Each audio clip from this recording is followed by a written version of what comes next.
We back and we back. Zeus P, Tank Juice. Let the light in, man. It's the 2-hour lunch break, dog. I'm locked in. So turn your speakers up a notch and grab the white gin. And when I'm on the road to the office or the crib, it's Big Zeus, St. Jude, the ones I wanna hear. This is that 2-hour lunch break live from Lady Bird J Lake. Coming to you live, putting on for the city. This is that 2-hour lunch break live from Lady Bird J Lake. And it's coming home to Texas. It's coming home all the way to Austin, Texas, baby. Welcome back to another episode of the 2-Hour Lunch Break Podcast, a podcast for Austin, from Austin. I'm your host, Trout with Zeus, and today's episode is one I've been looking forward to for a minute. He's a true DIY artist, man, singer, songwriter, producer, blending elements of 90s hip-hop, neo-soul, spoken word, and contemporary R&B into something that feels both nostalgic and forward-thinking at the same time. His music pulls straight from lived experience, love, depression, healing, identity, and what it means to keep creating even when life gets heavy. Today, we're going to be talking about his upbringing, finding his voice during the pandemic, mental health and community, navigating the Austin music scene as a Black creative, and what's next for the future.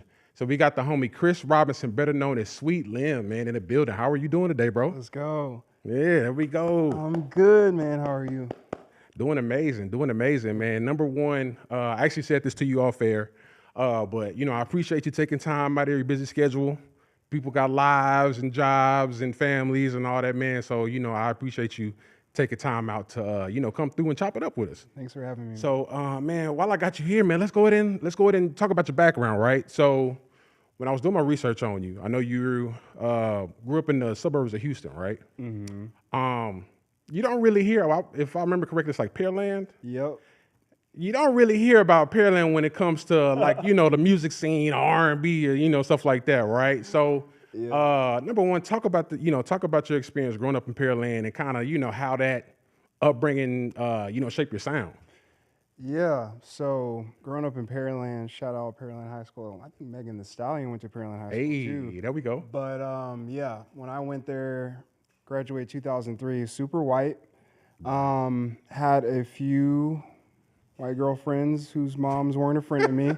They weren't a fan of me. They didn't like how I looked. So I found out very early that, the way I looked affected, my experience. So, fast forward to today in Austin, and, that experience hasn't really changed, things are more accepting, but just a bit more closeted, in my opinion.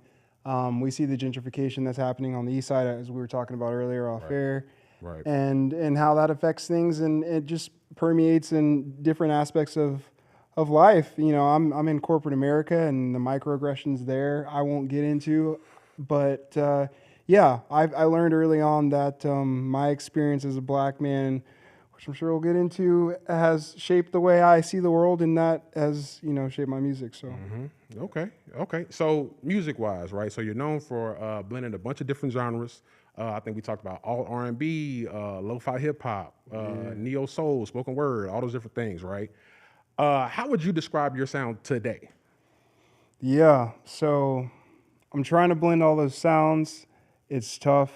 I don't want to put myself into a box, but I do love all those genres, and alternative R&B and hip hop is definitely kind of the where I'm trying to go with it. But Frank Ocean is my North Star, and he'll always be. Needs to drop something soon. Right. But I think I have a lot of influences. It's not just hip hop or R&B, but those are definitely my loves that I come back to when I'm trying to feel something and groove to something. I want to dance to something. I want to feel something, and our people have always found a way to do that and been the pioneers of that. So Gotcha. Okay. So kind of building on that, right? So sonically, you've actually been compared to Frank Ocean a few different times. D'Angelo, Mac Miller, Miguel, right? But also sprinkling some PM Dawn, some De La Soul, right? So with that said, what artists have shaped your sonic DNA growing up? Wow. Okay. definitely Frank Ocean, Stevie Wonder, Michael Jackson, Prince, D'Angelo, Babyface, the best songwriter in my opinion. But he also like, you know, stuff like Radiohead, Jeff Buckley, The Smiths. I love, you know, cool stuff, smooth stuff like De La Soul, Tribe Called Quest. So yes. Gotcha. So, you know, listening to your music, right?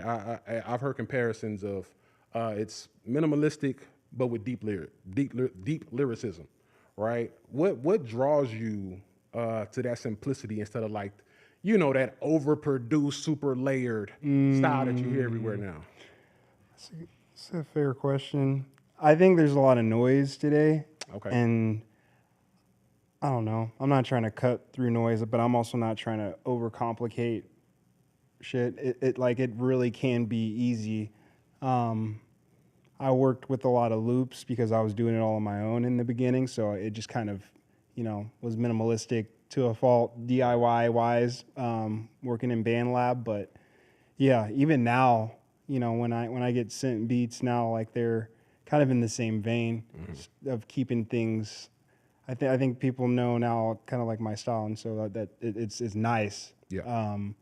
But I think as a neurodivergent myself, I don't want to be overstimulated with too much going on. So maybe that's part of it. But yeah, I love music either way. But for my particular taste, just keeping it simple. Okay, I love that. So you had a song that had come out called "Who's This," right? I think we talked about it a little bit before we got started, and it's literally like, you know, looking in the mirror, right, and you know, stepping into that new level of self confidence, right? What were you discovering about yourself when you wrote that track? Yeah, I've lost over 100 pounds recently through gastric sleeve. It's been weird. I know that visuals and appearance are a lot, but it was more for myself. I feel like at a certain point, enough's enough. You're like, I'm eating crap every day, and I don't feel good about myself. I would like to feel good about myself. Gotcha. And just to make things easier, it's not like I couldn't lose weight. Like I lost the weight plenty of times on my own working out, but I always gain it back. And so it's not cheating, you know, but I did, you know, get the the hunger hormones out of my stomach. So that helps, and that helped with, you know, confidence and security. And going through a lot of therapy, I just realized that a lot of my identity had been built a lot out of, I guess, survival. Okay.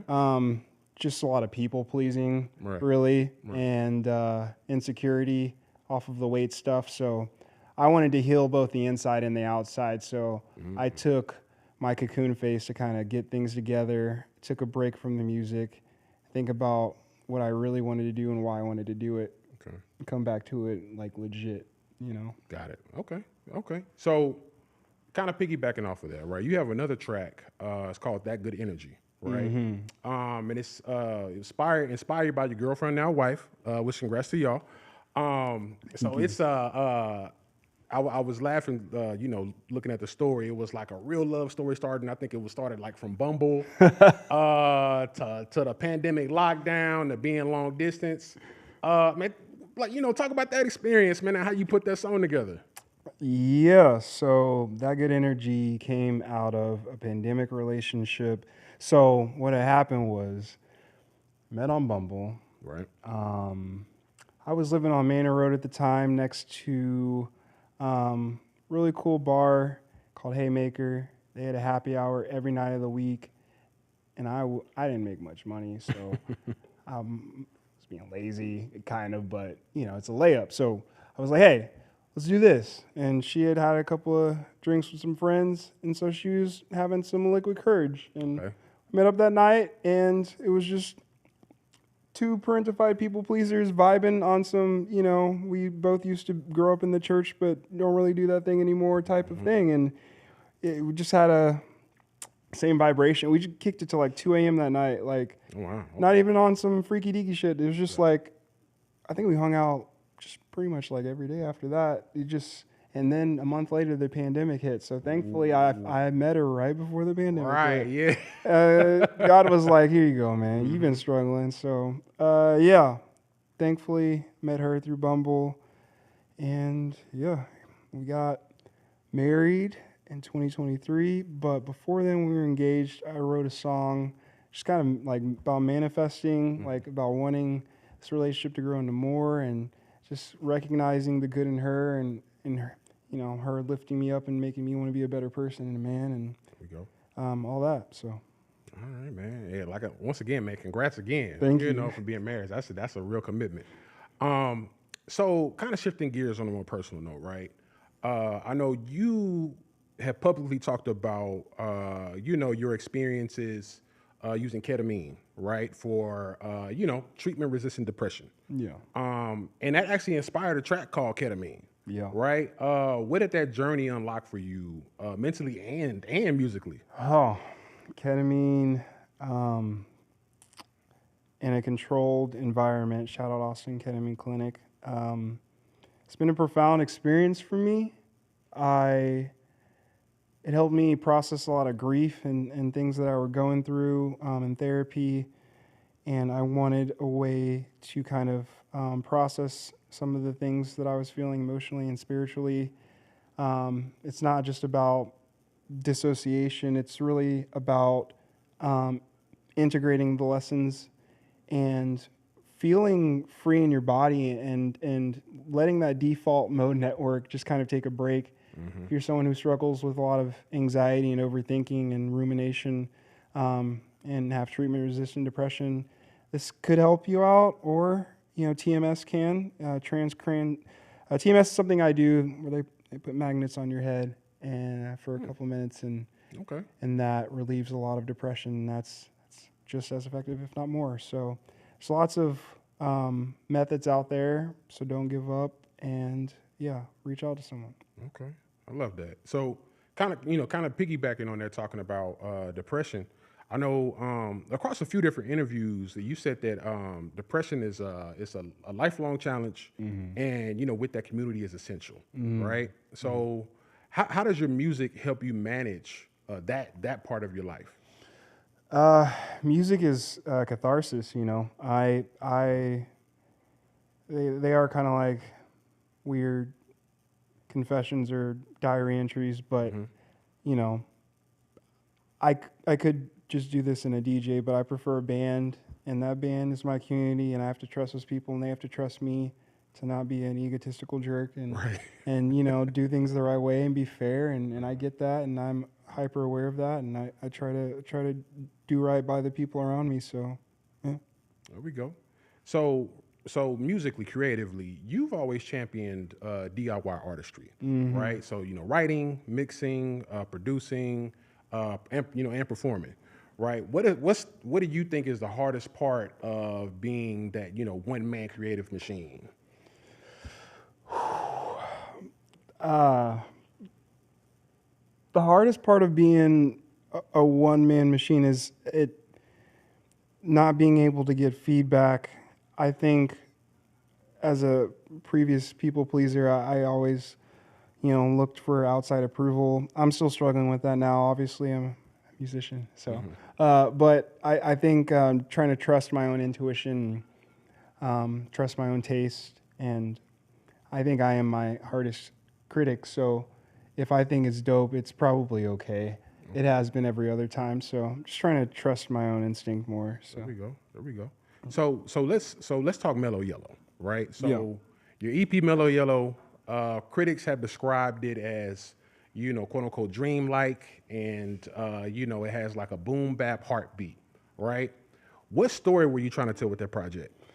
Man, at that point in my life, things were going smooth, but with my illness, it always feels like, you know, the other shoe's waiting to drop type shit. So that was probably me writing a bunch of songs during a hypomanic period. And it's this weird mix of like weird, slow, drunken beats and rhythms. And the aesthetic of yellow and brightness, but if you peep the lyrics, it's not all that, you know. Okay. It's talking about how things can be peachy, and you know, you could be chasing the American dream that doesn't exist anymore, by the way. Right. That is no longer here. That is gone, unfortunately, and people are still running around buying things, trying to impress people they don't like. And here we are.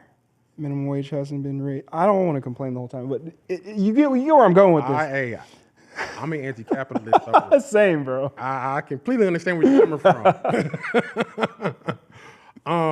So talking about the music, right? You actually got like a crazy catalog right now. Like you got Thank You For Not Snitching, the Dope EP. I think it's Vibes, Mellow Yellow, and the latest one that I can recall is Pastel Noise, right? Do these projects connect in like a larger narrative, or like they kind of snapshots of your life? Yeah, there's snapshots, and I've been going back over them, trying to make sense of them and where I'm at. I mean, man, it's just confessions. I think artists are supposed to reflect the times, and it's where I'm at that time in my life, just trying to figure things out and process them out loud. I don't know. I really think it's just at a certain point, maybe doing too much of the self-help and therapy, maybe doing too many psychedelics, you know what I'm saying? Right. And so there's a certain point where, or I guess that's where I'm at now, where I'm just taking a lot of things back and figuring out what I want to add back moving forward. So, yeah. Got it. Okay. So let's talk about your experience with Austin, right? So I know you're from Pearland. I know you moved to Austin. What year was that again? 2008. 2008. Yeah. So, you know, since you started your music career here, you performed all over the city. You performed at Flamingo Cantina, Cheer Up Charlie's, I want to say 13th floor. Basically kind of just covering the whole city, right? Talk about your experience with the Austin music scene since coming from the Houston area. Yeah. The Austin music scene's dope. It's interesting. It's vibrant. It's eclectic, and I think there's a lot of support. So speaking of support, shout out Norman Bass, shout out Sean Fresh, shout out Weston Zell. There we go. And yeah, I feel like there's competition, but it's healthy competition, like there should be. Like we should want to make dope music and push each other and collaborate. I've been able to collaborate with a lot of those dudes and just bring beautiful stuff to the table. I love that there's not huge egos going around. I mean, of course there's a couple, but whatever, Right, yeah, you know, yeah. they do them, I'm gonna do me. But yeah, I love the Austin music scene. I just think it's tough when you have a band and it's a hip hop band and they don't know where to put you on the bill because it's a bunch of other rock bands. I run into that sometimes, but it is what it is. Gotcha. Okay. So I know you had an interview in the past where you had a quote where it said, if you don't got anything else going on, just show up to your homie's gig, right? So with that said, what does real support look like for Austin artists in 2025? Well, 2026, because we got like 2 weeks. Right. So what real support looks like is when your friend posts about their song, just go listen to their song. You know, like if a friend has a show and it's during Free Week on, you know, January 9th, which is a Friday at Stubbs, go see the show. Right. Like it doesn't really take much. Your presence matters. You know, there's ways you can support that doesn't necessarily entail buying a bunch of merch. So just show up. There we go. Say, come through, pull up. You know? So I know, you know, in the past, you've spoken about being the only black person in many creative spaces growing up, right? How do you think that's like, you know, shape your voice and, you know, like your mission as an artist? Yeah, man. Growing up in the suburbs of Pearland, you know, as the token black kid, it's very alienating. It's weird. You know, at the time, you're just trying to fit in. You're Right. a kid. Right. I don't want to sound like this. I'm glad I can get jobs and shit, you know, like that's fantastic, but it doesn't help me as a rapper. Like, you're from the burbs, bro, and you're trying to rap and you're 40. Like, nigga, what are you doing? Like, Gotcha. I get that, but at the same time, I have a gift I want to share with people, and I think I can make dope stuff that sounds just as good as whatever the crap that's on the radio. And if I feel that way and I'm a hard critic on myself, then it's probably good, like I said. So I'm going to keep doing me.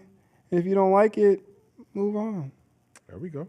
So kind of piggybacking on that, though, like since you've had that lived experience, what advice would you have for, young black creatives in Austin, right? Trying to carve out their own lane in predominantly white spaces such as, where we're at now. What do you recommend that they do just trying to break in? Yeah, man. I say find like-minded people, whether that's people who look like you or people who support people who look like you. Do things that interest you and follow your passion, like, period. I think a lot of people at the end of the road, shout out Boys to Men, have regrets about things that they didn't do. So just be bold. Go do the thing that you want to do. Yeah. Don't listen to anybody else. Do what you want to do. It's your life. Okay. So, kind of switching gears a little bit, right? So, work-life balance. You said you work a 9 to 5. You're also a creative. You also have to juggle personal relationships. Your wife. I know you got family members. How do you balance all that, and like how do you decompress? Like, what does that look like? Do you have to go to the gym, or you gotta play on a game, or like what does that look like for you? Yeah, that's self-care is paramount at this point because you can't pour into others when you have an empty cup. So I like to meditate. I meditate in the mornings for work.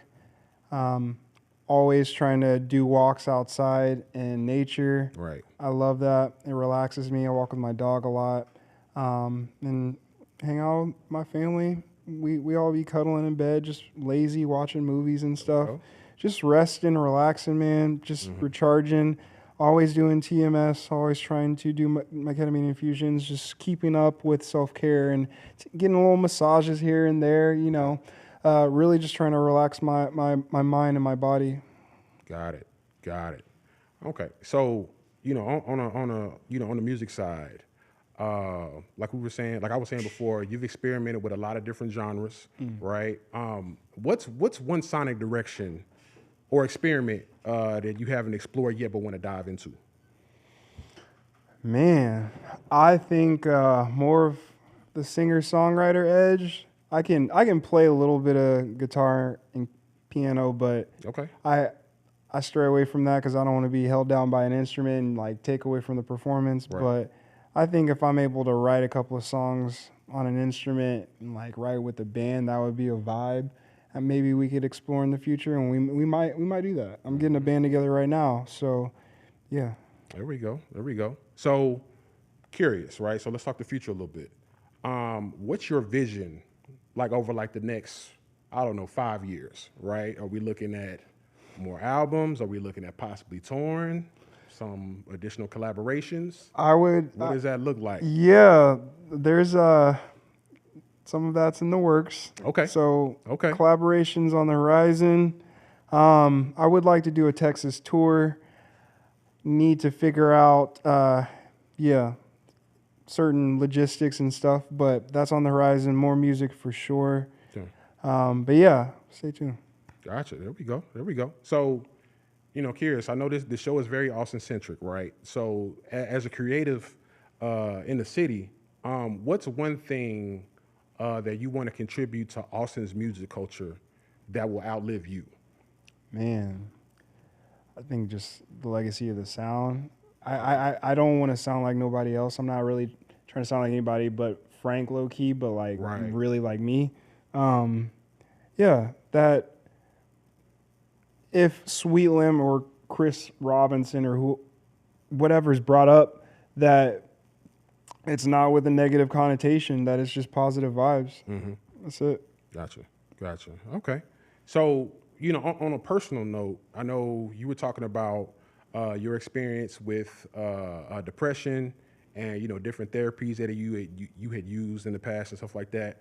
But I'll be honest, when you came in here, you seemed very balanced. Like, you seemed like you were in a good space. Yeah. So, with that said, with all the experiences that you've had, you seem like you're in a really good spot right now, just from my perspective, right? What does joy look like for you at this stage in life? Wow.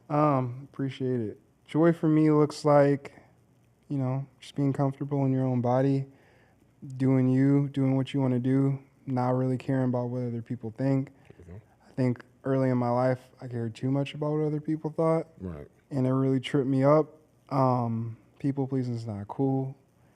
But now that I've been able to kind of heal and figure some things out, I'm at more peace. And joy to me looks like coming home, being greeted by my dog, getting kissed by my wife, getting DoorDash, watching trash reality TV. We go. And that's what I'm about to go do. I get it. I'm probably gonna do the same thing. Let's go. I understand, man. So I was gonna say, before we wrap up, man, we got the final question of the night, right? So, we had talked about this off air already. We asked this question to everybody that pulls up to the show.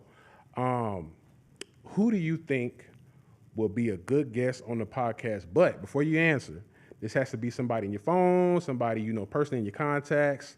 You'd be like, hey, I pulled up on the 2-hour lunch break. I had a ball, good conversation. Who would that person or people be? Man, big dude, big personality, Tito, Norman Bass. Yeah. There we go. Hey, let's lock that in, bro. You heard him. We gotta get that going for real. Shout out Tito. Before we wrap up, man, let's plug your social media handles. Where can everybody find you, and where can everybody find your music? You can find me at Sweetlimb on IG, and all socials. So hit me up on there, Spotify, all platforms, Sweetlimb. All right, there we go, man. Well, that wraps up this edition of the 2-Hour Lunch Break Podcast. Once again, shout out to the homie Sweetlimb for taking time to kick it with us. Shout out to our producer behind the boards. You can find him on Instagram at Cafe Yodo. New episodes of the 2-Hour Lunch Break are streaming on all DSPs every Thursday, and you can find us on Instagram and X at 2HLB Pod. Thank you for tuning in. We out. Hey. And it's coming home to Texas. It's coming home all the way to Austin, Texas, baby.